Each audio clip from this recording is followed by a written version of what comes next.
আসসালামু আলাইকুম। আশা করি সবাই ভালো আছেন। আমি ভালো নেই বুঝছেন। আমি আমি যে কোন আমি যে কোন চাপের ভিতরে আছি একমাত্র আল্লাহ জানে। সো আমি আমার সঙ্গে বর্তমানে যা ঘটতেছে আমি একটু খুলে বলি। আসলে মুখ বন্ধ করে থাকলে কিছু হবে না। আমি একটু খুলে বলি। সেটা হচ্ছে যে আমি এইচএসসি পরীক্ষা দিয়েছি। এইচএসসি পরীক্ষায় আমার সাথে আমার বন্ধুরা অনেক অপরাধ করতেছে আমার সঙ্গে, অনেক শত্রুতা করতেছে। সো আজকে ২ দিন আগে আমি স্বপ্নে সাপ দেখছি বুঝছেন। একটা সাপকে আমি মারতাছি, করতেছি, সাপ আমাকে ধরতে আসতেছে, আশেপাশে ঘুরতেছে সাপ। ওকে, এখানে স্বপ্নে সাপ দেখলে যা হয়, স্বপ্নে সাপ দেখলে কি হয়, হাদিসে যা বলা আছে এখানে কি বলছে, এখান দিয়ে পড়েন।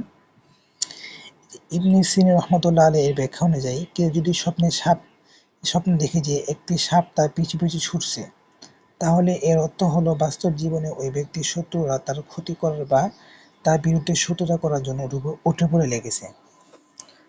আমি এই পোস্টার ৩ দিন আগে আমি একটা স্বপ্ন দেখছি, সেটা হচ্ছে সাপের স্বপ্ন। ওখানে সাপ আমাকে ধাওয়া করছে, বাট আমি তাকে মারছি। আশেপাশে আমি সাপ দেখছি, ঠিক আছে।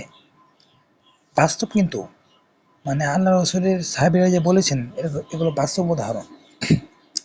এখানে দেখেন, অন্যদিকে কেউ যদি দেখে যে সাপ সাপ তার হাতের সামনে বা তার আশেপাশে অনবরত ঘুরঘুর করছে, তবে এর অর্থ আরো বেশি সতর্কতামূলক। ইসলামী এই পণ্ডিতের মতে এর অর্থ হলো ওই ব্যক্তির শত্রুরা তার একেবারে কাছাকাছি অবস্থান করছে, অর্থাৎ শত্রু অন্য কেউ নয়, বরং তার নিজের ঘনিষ্ঠতম বা বন্ধুদের মধ্যে কেউ লুকিয়ে রয়েছে যে ক্ষতি করার সুযোগ খুঁজছে। দেখছেন, ইসলাম বিশ্বকর্মা বলেন ক্ষতিকর বা কোন স্বপ্ন দেখলে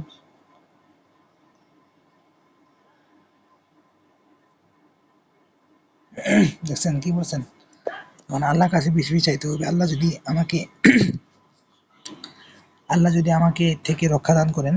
আসলে আমি ভালো নেই বুঝছেন না, আমার সঙ্গে পোলাপান পরীক্ষা হলে আমাকে কেউ দেখায় না, সবাই শত্রুতা করে আমার সঙ্গে, কিরকম একটা ব্যবহার সবাই করে আমার সঙ্গে, আমি বুঝি না।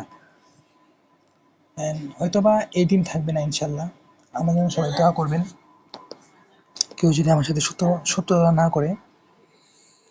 আর কালকে আমার এইচএসসি আলিম পরীক্ষা, আলফিকা প্রথম পত্র, বুঝছেন। আজকে 17 তারিখ ভাই, 17/7/2026 রোজ শুক্রবার। দিনটি আমার জন্য অনেক খারাপ একটি দিন ভাই, আমি ভালো নেই, আমি সত্যি ভালো নেই, সবাই দোয়া করবেন। আসসালামু আলাইকুম।